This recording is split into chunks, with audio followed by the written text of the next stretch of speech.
Everybody. Welcome to tonight's presentation on agroforestry use and extent across the United States.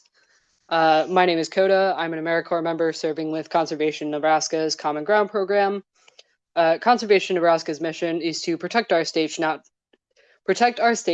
legacy by educating the public, supporting communities, and increasing civic engagement, which we accomplish through locally led education efforts and community engagement projects to address local conservation concerns. Wow, I can't talk today.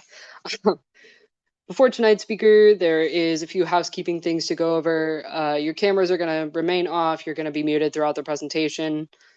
Please type any questions that you have in the chat or the Q&A section, and we'll answer those at some point during or after the presentation.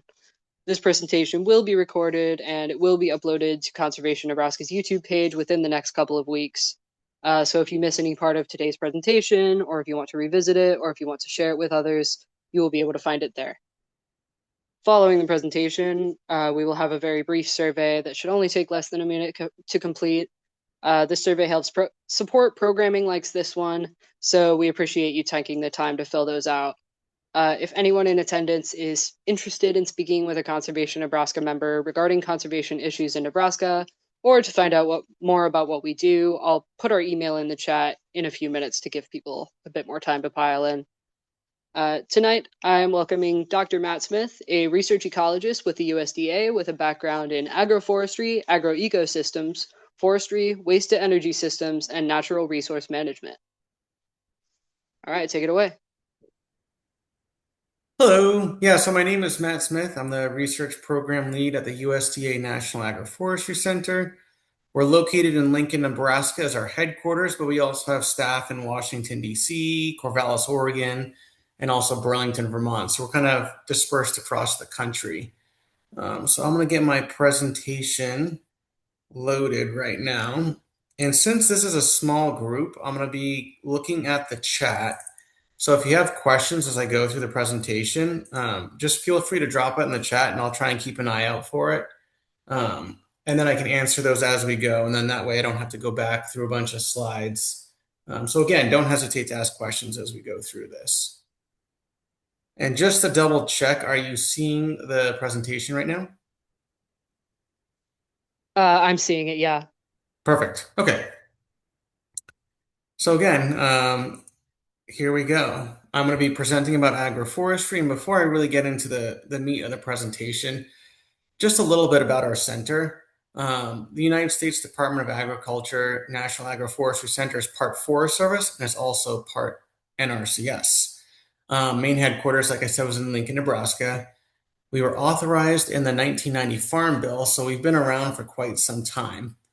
And our mission is really to accelerate the adoption of agroforestry, and we do this through technical assistance, research, and also information sharing.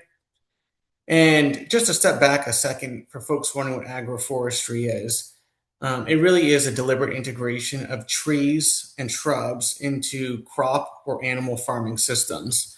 I'm going to go through the 5 agroforestry practices that are most common in the U.S. A little bit later in this presentation.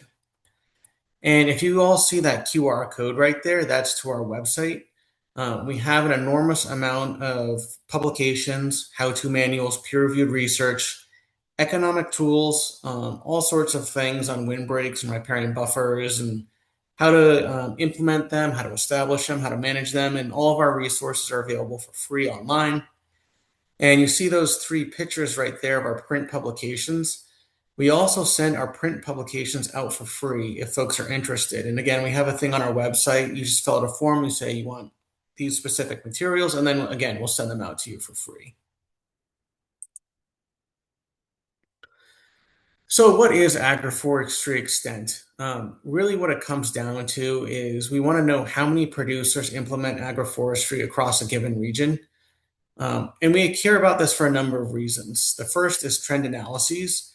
We really want to know, is agroforestry increasing or decreasing across the country? And we want to know this because then we can better match financial and technical assistance programs to the very specific regions and practices. For example, the Natural Resources Conservation Service and also the Farm Service Agency support agroforestry systems through the Environmental Quality Incentives Program and also the Conservation Reserve Program. And so there is quite a bit of funding out there to establish these systems on one's farm or woodlot. We also want to know about agroforestry extent because that's how we can improve programs from USDA, but also state agencies as well. And it also helps us estimate ecosystem services and economic ramifications of these agroforestry systems. For instance, if we know how many acres are in, say, a field windbreak, we can use those data to estimate how many acres are protected of cropland and even economic implications of those windbreaks. And those are just a few examples. So another question we often get is how long has the USDA been tracking agroforestry extent? And interestingly, regional surveys go back to the 1930s. So if you think of the Dust Bowl, when windbreaks were being installed by the U.S. Forest Service, a lot of that research came from this region, came from Nebraska. You can see one of the first surveys on agroforestry extent was about South Dakota and Nebraska. But really, national inventory efforts didn't start until the 1980s. And that's when we started including other practices like silvopasture, riparian forest buffers, and alley cropping. So it wasn't really until 2012 that we started collecting comprehensive national scale data on a USDA level. And this came out through the US Census of Agriculture. And if there are any producers on the call right now, they may have actually filled out the census and seen the agroforestry question. And then again in 2017 and 2022, the agroforestry question changed from just asking about alley cropping and silvopasture to asking about all 5 agroforestry practices. And so those 5 are alley cropping, silvopasture, forest farming, riparian forest buffers, and windbreaks. And the next census of agriculture is just around the corner. It's coming in about a year. And we're looking to modify the agroforestry question to broaden it a little bit more because we're missing hedgerows, and hedgerows are an agroforestry practice. And so we're going to be working with USDA NAS, which is the National Agricultural Statistics Service, and they're the ones that administer the sensitive ag, and we're going to be working with them to see if we can update the question. So the latest agroforestry extent data, again, it came from the 2022 Census of Ag. And if you look at this map here, you'll see that there's 32,000 farm operations that had agroforestry. This represents about 1.7% of all farms. And I think it's important to provide some context to these numbers.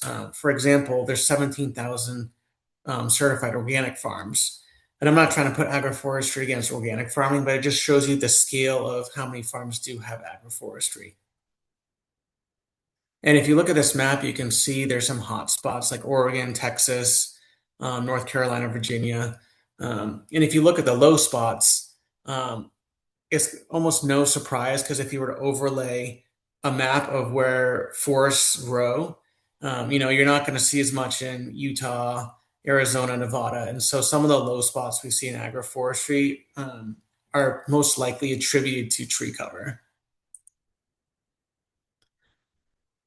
And so this map right here is showing the percent of agroforestry by US state.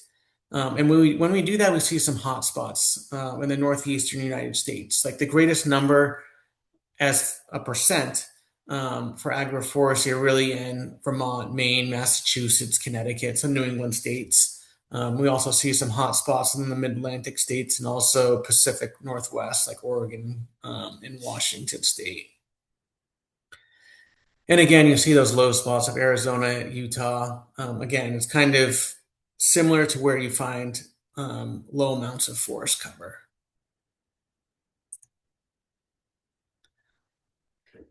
So this graph right here, this map is really showing data comparing the 2017 Census of Agriculture to the 2022 Census of Ag. And we can identify where agroforestry increased over that 5-year period and also areas where it decreased. And it's really interesting when you see this because there's a big east-west divide. And actually the lowest, or I should say the place where agroforestry decreased the most in terms of number of farms was Nebraska, which was kind of interesting. And we have some ideas of why that might be the case, which I'll cover in a few minutes. This map here is a little more nuanced. It's showing specific counties where agroforestry increased or decreased. And you can see every state has both increases and decreases. And so these little hotspots right here are where our team is trying to connect with boots on the ground in terms of NRCS, county staff, and really trying to identify why some counties had a huge increase in agroforestry from census years, and also why some counties saw a really large decrease. So, some possible reasons for regional increases. For some agroforestry practices, we're likely beyond what is called the innovator stage of adoption. So, some of these systems, like windbreaks, have been tried and true for almost a century. Same goes for riparian forest buffers. But there's a few agroforestry practices that are a bit newer in terms of large scale implementation. So things like alley cropping and forest farming. While they've been practiced for a millennia by indigenous cultures, um, in terms of it fitting into commodity and large scale agriculture, it's a bit newer. And there's more and more research showing the benefits of these systems. And so that could be one reason why it's increasing. Another reason is there's increased awareness of agroforestry terminology. There's also increased federal and state programming. Like I mentioned before, the NRCS Environmental Quality Incentives Program and also the Farm Service Agency Conservation Reserve Program. Both of those have cost share for agroforestry. And over the years, more and more states are offering cost share for these systems. And so some possible reasons for regional decreases. And if you look at these two images here, they're from Nebraska. One is cropland expansion. There's a number of farmers who perhaps are using other conservation practices for wind erosion. Say they're using cover crops, and they may find that they no longer need their windbreaks. And so we see that a lot in this state and also across the Great Plains, where cover crops are being used instead of windbreaks. And granted, both can be used in tangent, and there are very good benefits to doing both. But again, every single farm has their own decisions, and so again, that's one reason why we see a reduction in agroforestry systems. Another one is ownership patterns. As more lands and agricultural lands transition to rent, then there's less likelihood for agroforestry to stay in play. Because again, if you're renting land, more acres you have in, say, windbreaks or buffers decreases rents in some cases. And so we've seen that, and I've spoken to a number of farmers where they said that is exactly what happened. And then in some cases, the systems simply did not work. And so people took the trees out of the ground. One thing we do say is we need more regional surveys to understand these nuances and these trends. Most surveys of agroforestry adoption and also conservation adoption in general really focus on benefits and challenges, but a lot of these surveys don't get at why did you stop using the practice? And in our view, that's probably one of the most important questions because that can help guide future research and technical assistance to really find out what didn't work, and if possible, maybe there are ways that we can keep these trees and shrubs in the ground through more research, more technical assistance, and figuring out and troubleshooting. So here's a great example of windbreak removal in Nebraska. And one of the primary reasons we see windbreaks coming out of center pivot irrigation. Many decades ago, you had really nice squared off fields, center pivot comes in, and it makes it difficult to have windbreaks in the orientation they are, unfortunately. And so we see a lot of windbreaks coming out of operation because of center pivot.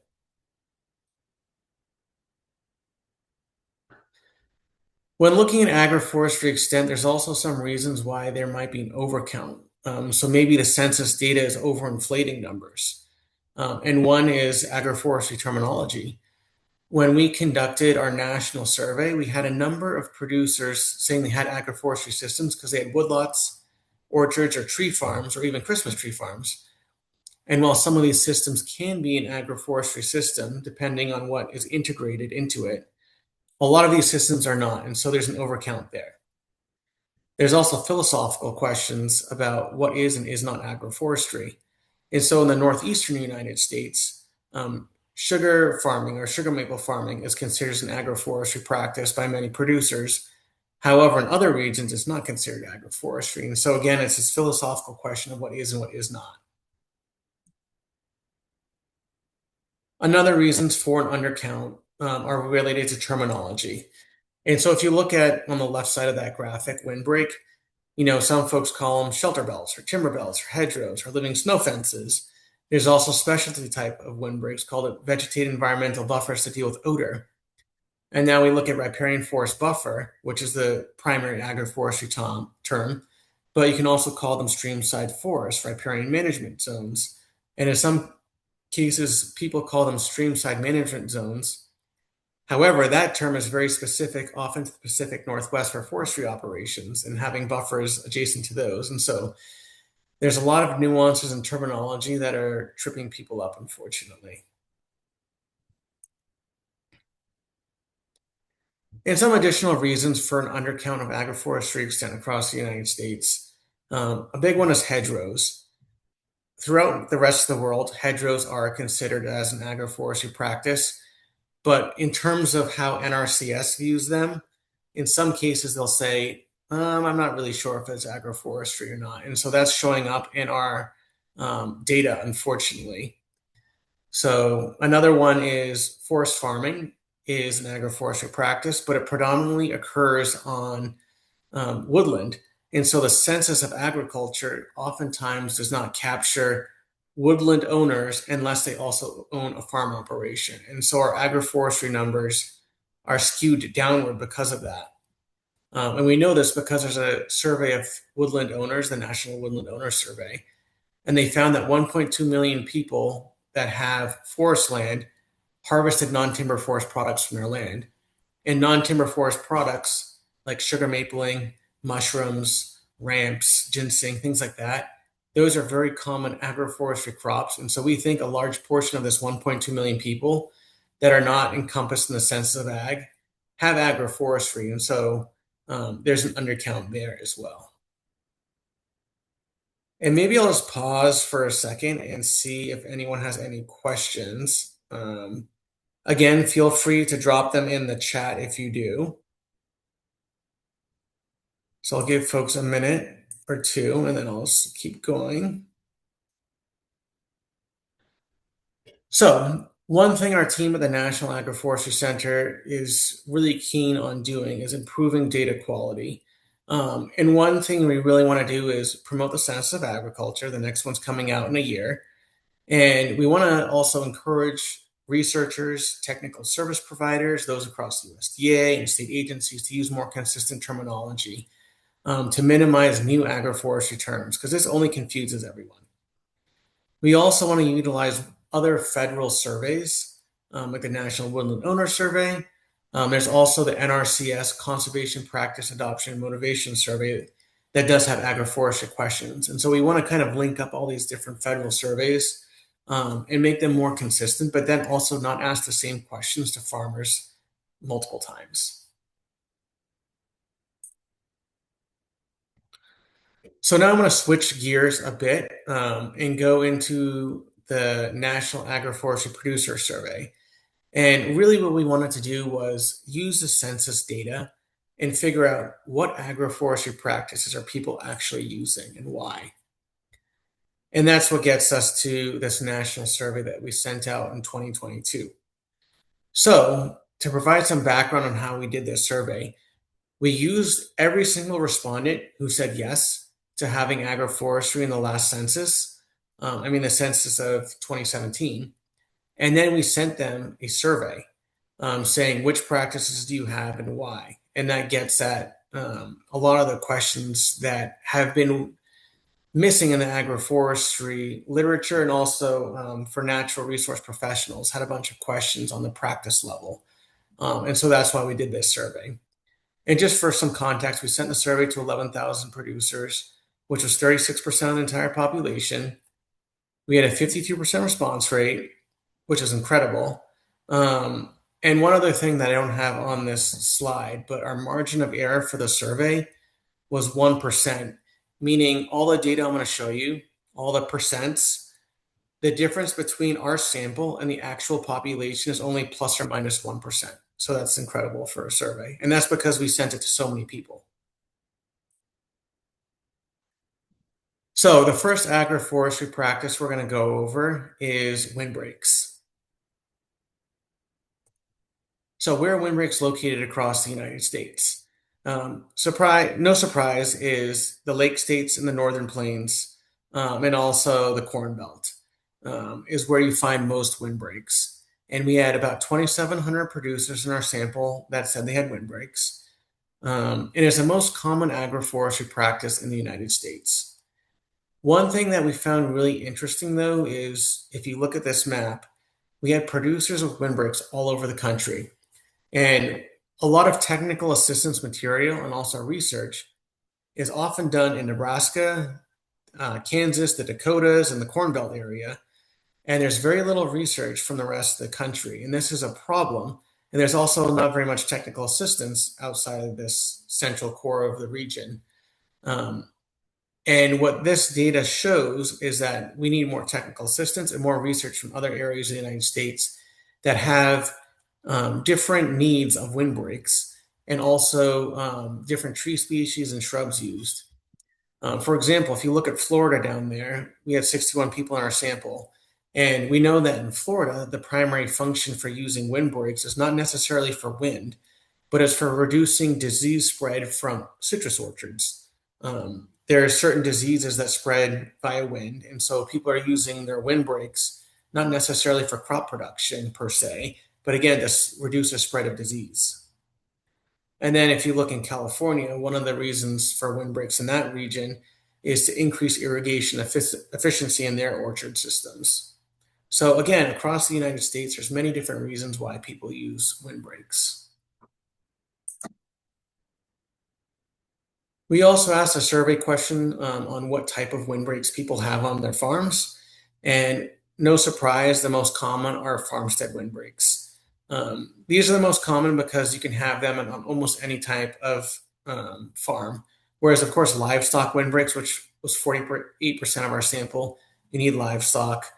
Field windbreaks are for crop farms. And then we have living snow fences in the middle. And again, that's only specific to areas with snow and adjacent to a highway where you need those living snow fences to drop snow onto the field prior to hitting the highway. One other interesting fact is that 71% of producers had multiple windbreak types on their farm. So we also asked a question on what benefits do you gain from your windbreak? And so that's that one column called benefits gained. We also asked producers a separate question asking, of these benefits, what are the three most important to you? And so if you look at the various windbreak types, farmstead, field, and livestock, the number one benefit for each one of those windbreak types was very specific to the function of that windbreak, which is no surprise. So for farmstead windbreaks, it was improved working environment. Field windbreaks, it was improved erosion control. Livestock windbreaks, the most important was improved livestock welfare. Boundary windbreaks was aesthetics. And then hedgerows as wildlife habitat. And I bring this up because prior to this survey, very few actually separated windbreak type out. And so they would more broadly say the number one windbreak benefit is aesthetics or it's wildlife habitat. And the problem is that when it wasn't separating the data out by windbreak type, it was misrepresenting the data. And so we're really excited that we had 2,700 producers that provided data for this analysis because now we can get more refined data by windbreak type. And so now this is looking at top windbreak challenges. And again, we asked a question about challenges in general and also top ranked challenges. And across all windbreak types, wildlife damage was one of the top challenges. And this is very interesting because if you look at one of the top benefits in general, it was wildlife habitat. And so we're having this scenario where folks have windbreaks and one of the benefits they appreciate is wildlife, but at the same time, some wildlife are causing challenges. Unfortunately, we didn't ask producers to specify what benefits or what wildlife they consider as beneficial and what wildlife they consider as challenging. And so in our next iteration of this survey, we're going to get into that. And the whole goal is to try and design these systems, these windbreak systems, to attract beneficial wildlife if that's one of the producer's goals, but also to prevent challenged wildlife from entering as well. And so that can be done through future research. We also ask producers what crops and products are you using from your windbreaks, what are you selling, and what you plan to sell in the future. And so if you look at the blue portion of the bar, you'll see that one of the number one products that was sold were from livestock here. I have another slide on this actually. And so this breakout here is really showing windbreak type by product sold. Sorry, I was looking at the next slide and that was mixing me up here. But again, the important thing here is that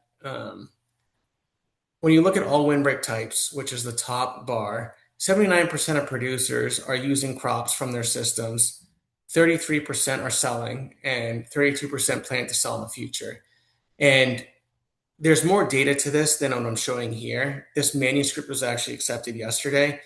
For every single one of these windbreak types, we have a specific breakdown of like what crops were they selling, what edible products, what timber products. And also for what products they use, we have that specific breakdown of what species of crop folks were using and selling. Any questions on windbreaks before I move on? I'll just look at the chat right now. So again, feel free to drop things in there. I don't see anything in the chat. So the next agroforestry practice is silvopasture. And that image you see right there is a classic silvopasture system. It's a deliberate integration of livestock, trees, and forage on the same land unit. And so you can have silvopasture systems in orchards like this system right here. You can have them in woodlots. In Nebraska, you often see people using silvopasture systems kind of within their riparian buffer areas. So again, deliberate integration of livestock into a treed environment. And when we look at where silvopasture is most common across the country, we see it in the Pacific Northwest, the Lake States, and also the Southern Plains. And we had 1,700 producers across the United States provide data for this analysis. And so silvopasture represents about 43% of the agroforestry population. And it's the third most common agroforestry practice. And so we also wanted to know how silvopasture systems were established. And so if you look at this graphic right here, you'll see that the most common way a silvopasture system is established is a forest conversion. And so what that is taking a forest and thinning some trees and then integrating livestock. One of the least common is the orchard conversion. And so that's when people have an orchard and they integrate livestock into it. We also have planted systems where 25% of producers had that. And that's where you plant trees into former cropland or pasture. We also wanted to know what livestock species are producers using in their silvopasture systems. And the number one by far and large was cattle. And the second most was horses, which was interesting. However, when we looked at the data on who was using horses in their silvopasture systems, we found that a lot of them also had cattle. And so the horses were just kind of in there incidentally. And 60% of producers reported using only one livestock species. And you can see chickens and sheep were about the same at 17%. We also had goats at 16%. Pigs were at 8%. And then other species included donkeys, ducks. A number of people had bison. Some people also had deer and turkeys. So a lot of different livestock used. We also wanted to know what forages are people planting into their silvopasture systems. And again, these systems are fairly intensive because you really have to manage the livestock and the trees and the forage at the same time. And so the most common forages you can see there were unspecified. Unfortunately, a lot of producers provided genus level information, so we couldn't give specific species. However, some that were mentioned were orchard grass, perennial ryegrass, rye, timothy. And when you look at the forages grown, most folks in the northern part of the US were using cool season grasses, which makes sense. And then you had this transition zone around the North Carolinas, Virginia, West Virginia, where people had both cool season and warm season grasses. And then down in the southern portion of the US, most folks were using warm season grasses. We also asked producers, what tree species are you managing for in your silvopasture systems? So we had 112 different tree species across the country, and the top species were those known for timber production or producing edible crops. And so we had a lot of fruit and nut trees. And you can see that the most common tree was red oak, then white oak, a lot of Douglas fir, loblolly pine, ponderosa pine, eastern white pine. So we had a number of timber species and then nut producing species as well. So this is a very large and busy graph, but I draw your attention to the blue bars.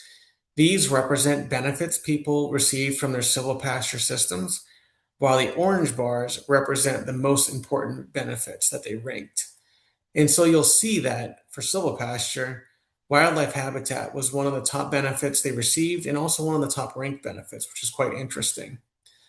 One thing about silvopasture systems we hear from producers, though, is a lot of them also hunt in their silvopasture when their livestock are not in there because it's a beautiful savanna-like system where hunting certain species is enhanced. And so that's one reason why wildlife habitat is relatively high. And of course, if you look at the top ranked benefit, it was improved animal welfare at 29%. And this is not surprising. Another highly ranked benefit was expansion of pasture acreage. And there's a lot of regions in the US where farm prices are so expensive, and you have this woodlot. And so a lot of folks are going to their woodlot to expand their pasture acreage through silvopasture. And this is especially true in the northeastern United States.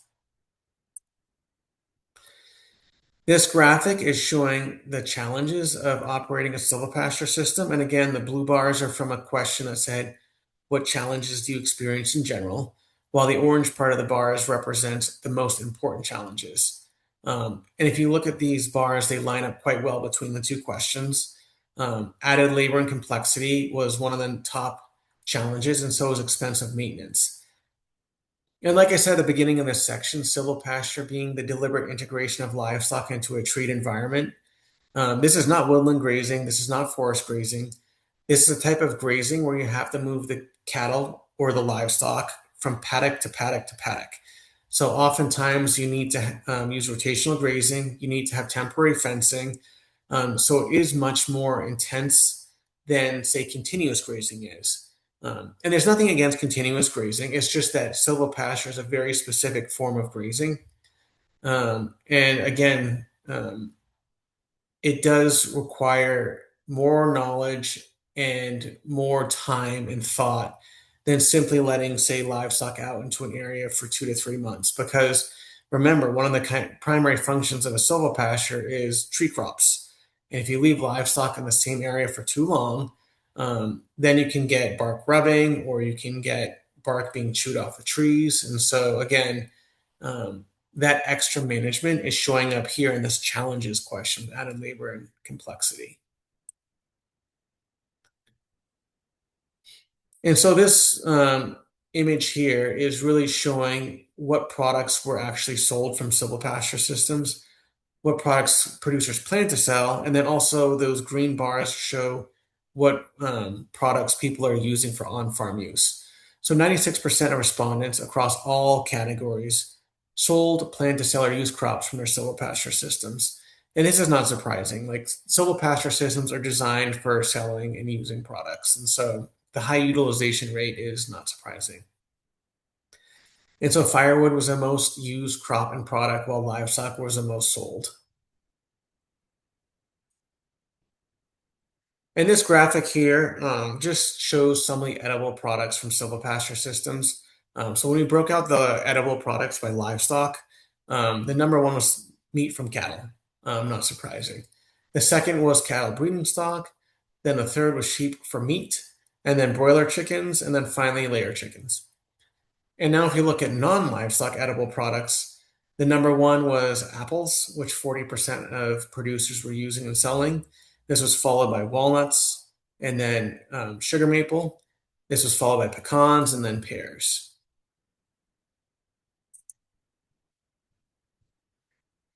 So now we're going to move on to our third of the 5 agroforestry practices, riparian forest buffers.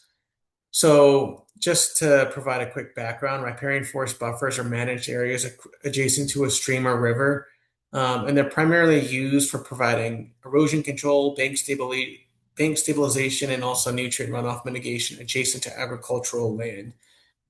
And that's the key component there. There's many different types of buffers, especially forested buffers, but a riparian forest buffer is specific to an agricultural setting. So, riparian forest buffers are the second most common agroforestry practice used across the United States. And in our sample, we had 2,400 producers that had those buffers, and it represented 60% of the agroforestry population. And if you look at this graphic to see where riparian forest buffers are most common, you'll see in the Pacific Northwest. And one reason for that is there's numerous buffer laws and regulations that are occurring in some states, and at least in the Pacific Northwest. They have a lot of regulations and laws to protect salmon and water quality. And so there's a number of buffers that are in play in those states for some of those reasons.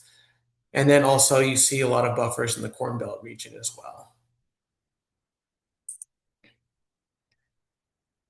Similar to the past graphics I showed about benefits, these are riparian forest buffer benefits, and the blue part of the bars represent benefits in general, while the orange represent the most important benefits. So no surprise that the most important benefit was improved erosion control, and that's one of the primary reasons why these buffers are designed. Bank stabilization was another one. And then improved water quality. It was interesting that this was not ranked higher than it is. But again, that's about the sixth most important benefit.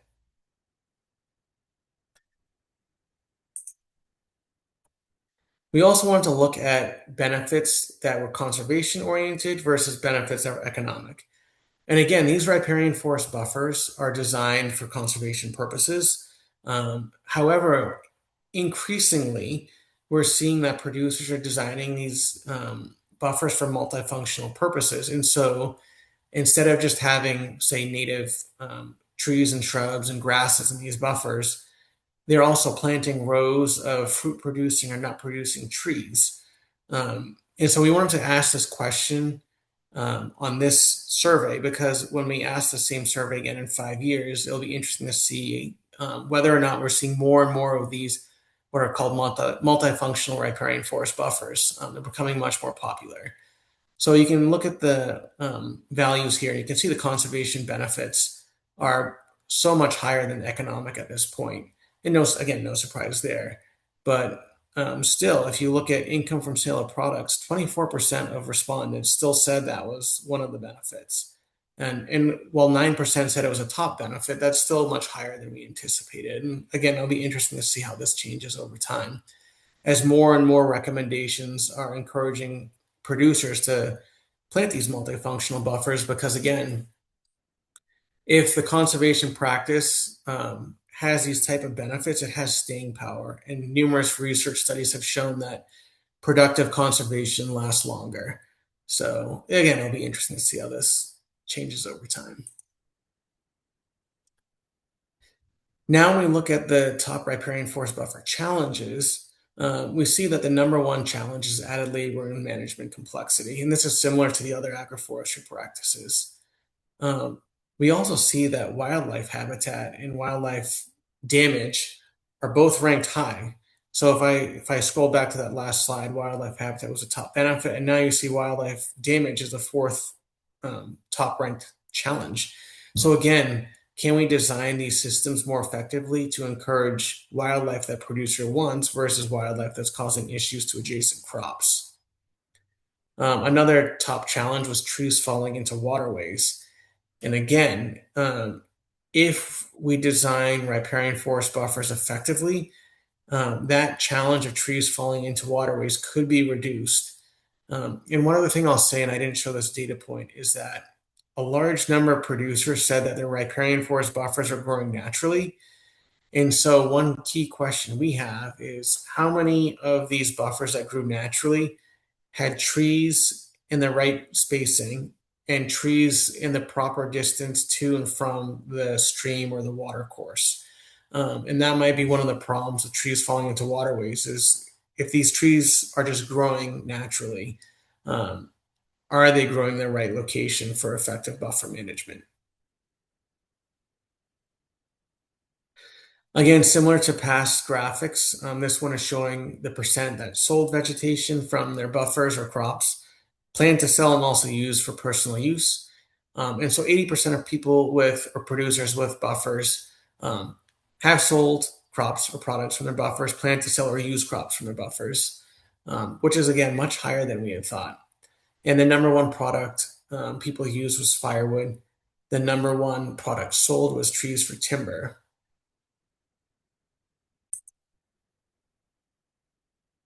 Before I get into alley cropping, I'll just take a quick look at the chat. And again, if you have any questions, it might be easiest to just drop them in.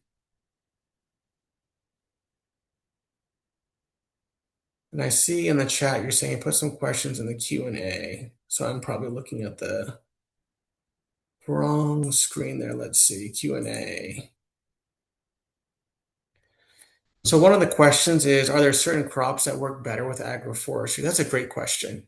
What is tricky here is agroforestry is so broad. Sometimes we often joke that the term agroforestry is as broad as the term forestry because there's 5 main agroforestry practices and they can be designed so differently.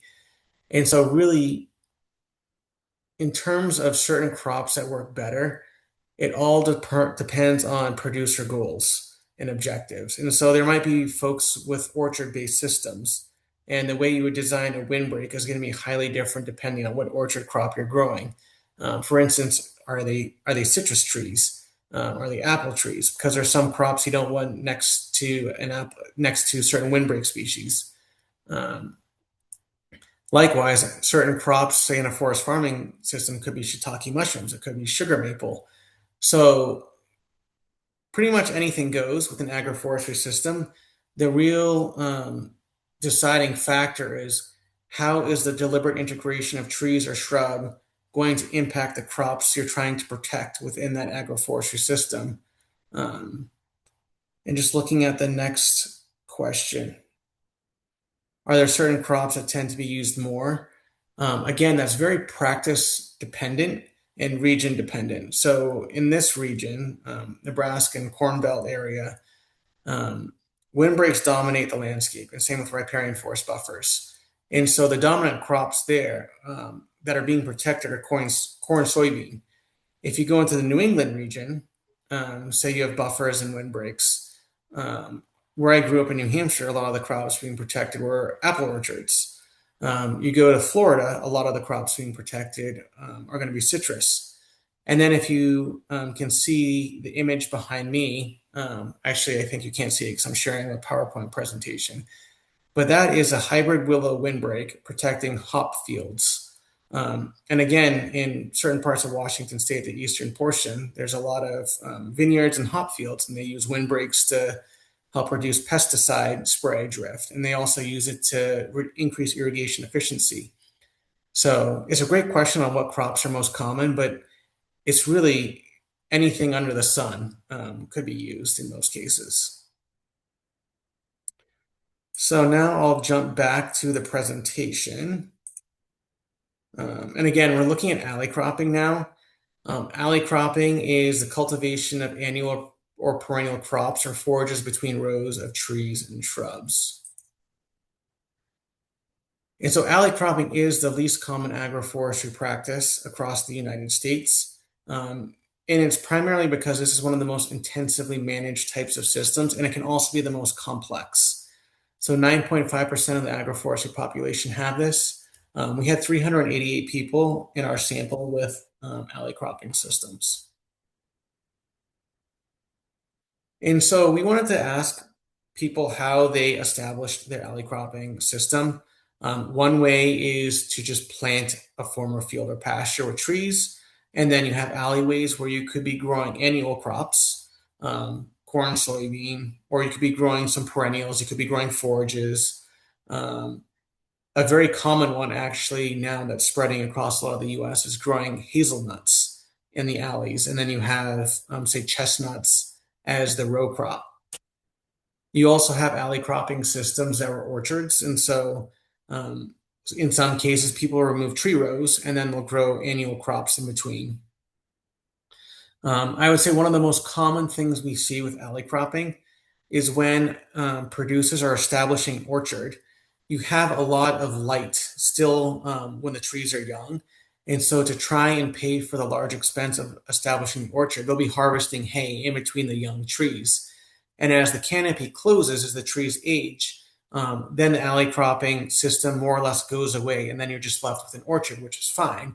But having that annual crop, or in some cases, like a perennial crop like forages, which you harvest, that helps orchard growers generate some revenue or at least reduce cost as their orchard ages. And so that's a very common thing we see in alley cropping. It's a part-time system. So with our alley cropping questions, we really wanted to know what trees are people growing the tree rows, and also what species are they growing in the alleys. So we had 250 respondents, and they provided 408 distinct tree and crop combinations. And this was incredible. It just shows a breadth of systems that producers are designing. From a research perspective, this is incredibly complex. As a researcher, we want to know what tree and crop combination are best. And we were hoping that we would find like, oh, most producers are, say, growing apple trees with strawberries in the alleyways, but that didn't happen. Again, we had 408 distinct combinations. And if you look at the most common, it was apple combined with hay, forage, and grass, and only 10% of people had that. So, again, alley cropping systems are incredibly diverse, which is great, but it also poses challenges for technical assistance and research that we still need to figure out. Now, when we look at these alley cropping benefits, the blue portions of the bar again represent benefits experienced, while the orange represent the most important benefits. Interestingly, the most important benefit of alley cropping was beneficial insect habitat. And actually, this wasn't really surprising because a number of the producers of alley cropping systems had orchards.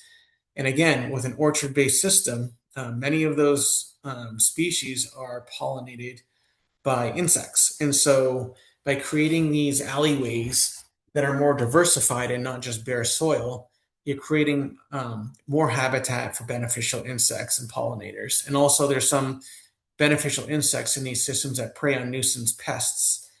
So again, that's why we see beneficial insect habitat that high. And there's been a lot of biophysical research on this topic as well, showing that that is the case. Now, when we look at alley cropping challenges, one of the most important in terms of ranked, which are those orange bars, was expensive maintenance and high startup costs. And again, many of these systems are orchard based, where people are planting the trees. And so high startup costs is not surprising there. Also, expensive maintenance.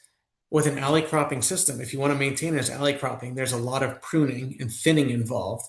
Because if you don't prune the trees and if you don't thin them out over time, then what happens is the canopy starts to close and those alleyways become more and more shaded. And then in a lot of cases, crop production of the alleyways decreases unless you change your crop to more shade tolerant. So again, many of these challenges are not surprising here. And given the time, I'm going to pick up the pace. This is the last agroforestry practice, but I want to make sure there's enough time for questions. We're going into forest farming now. It's the fifth agroforestry practice, and it's often defined as a cultivation of crops under the protection of a managed tree canopy. And so think ginseng, think huckleberries, and also log mushrooms. So we had 450 producers in the sample with forest farming systems. It was 8% of the agroforestry population. It's the fourth most common agroforestry practice across the United States. In many other countries of the world, forest farming is by far the most common. And people also call it multi-story cropping or multi-strata agroforestry. And you really see this a lot in the tropics. And even our data from Hawaii, um, that was one of the most common agroforestry practices there. So there's three types of forest farming systems. There's wild stewarded, which 70% of our respondents said they had.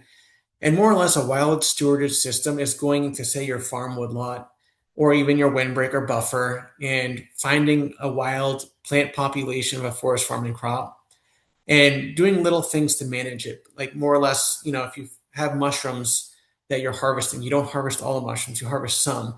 You also identify when spores are being released from those mushrooms and then you spread them throughout your forest. So wild steward is not just harvesting wild plant populations, but really kind of tending them. Wild simulated, which 50% of our producers had, that's a bit more management. This is when you're actually starting to grow forest farming crops. And then you have something called woods grown, which 41% of our respondents had, and that's much more intensive. You're cultivating the soil inside of a forest. You're planting crops, you're tending the crops, you're using herbicides in some cases, and so it's much more management.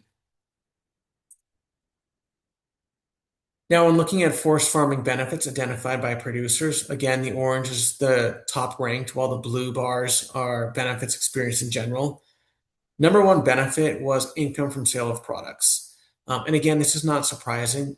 Forest farming is one of those practices where one of the benefits is harvesting crops and products for yourself and or selling. Another interesting one was wildlife habitat was ranked very high. And again, many of these agroforestry systems are designed in part too for recreation, hunting, and things of that nature. And so in some cases, the wildlife habitat is a result of folks hunting. And we also asked that question. If you look halfway down this graph, you'll see hunting was reported by 60% of producers within the forest farming system. And now we look at challenges. Again, like other agroforestry practices, added labor and complexity, high startup costs, and expensive maintenance were all top challenges. And I think these are top challenges of farming in general and also managing forests. So again, not surprising to see, but one thing we want to really understand um, is more nuances on expensive maintenance and high startup costs and how we can reduce those costs for producers. And so we have a number of research projects and also technical assistance manuals and how-to documents on really how to do these systems more cost effectively. And this is the second to last slide. So this is showing forest farming crops and products sold, used personally, and also planned to be sold in the future. And so if you look at the green portion of these bars, the number one was firewood. That's what people are predominantly using for on-farm use from their forest farming systems. And the number one product that was sold was trees for timber, which was somewhat surprising. We expected that edible crops were going to be number one, but for sold, but they were number three at 25%. And again, I went through these slides incredibly fast, but if folks are interested, we have manuscripts and all the data behind this freely available. The manuscripts are coming out in the next few weeks. So again, contact me if you want those data. And we just like to thank all the producers that filled out this survey. We had 5,682 producers that responded. We also had 20 people that reviewed the survey. And final slide here is we have a number of resources and publications available. And I'm just going to show you one quick thing here. On our website, we have this webinar library. And so again, if you want to learn about agroforest, we have so much available data, how-to documents, economic tools, all freely available. So just check out our website, our USDA website. And with that, my contact information is there. Feel free to email me anytime. It's matthew.smith4@usda.gov. And that is what I have for you folks. Right So, before we open up for questions, questions. sorry.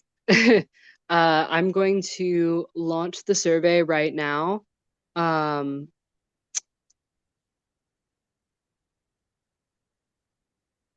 and now I'm going to open it up for questions. If you could please complete that survey, that would be excellent. Thank you.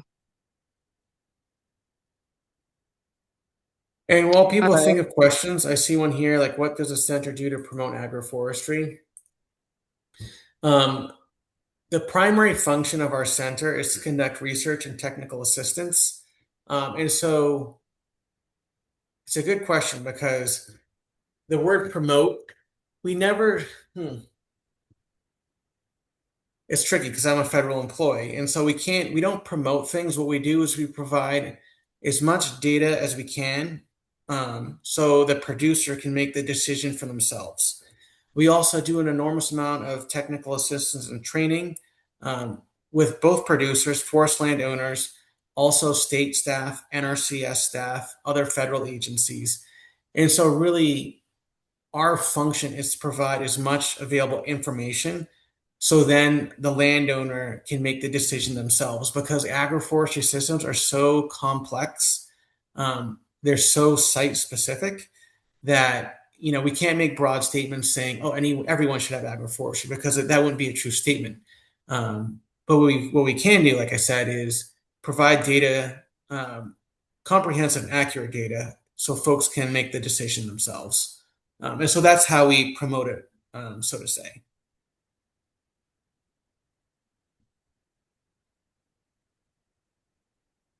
Any other questions?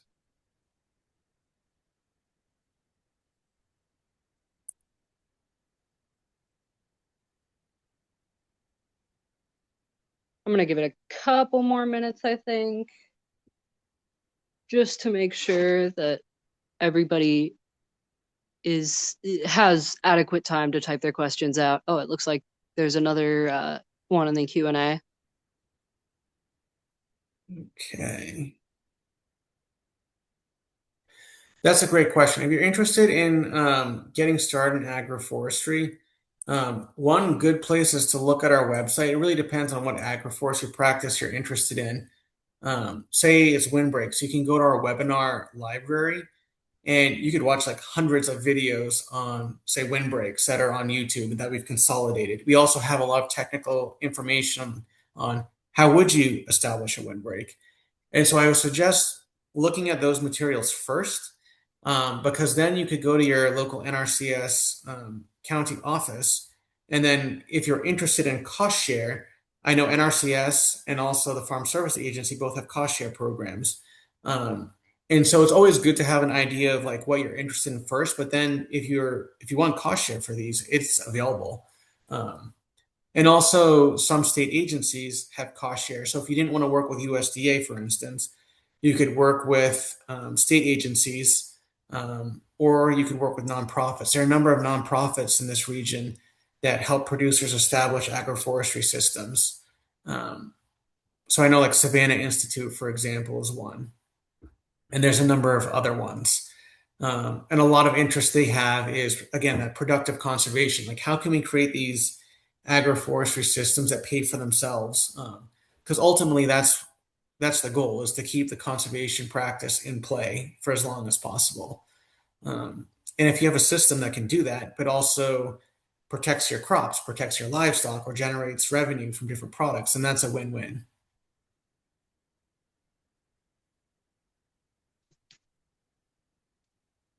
But again, to your question, your NRCS county office, they have expertise in these things because the 5 agroforestry practices are all also a conservation practice standard.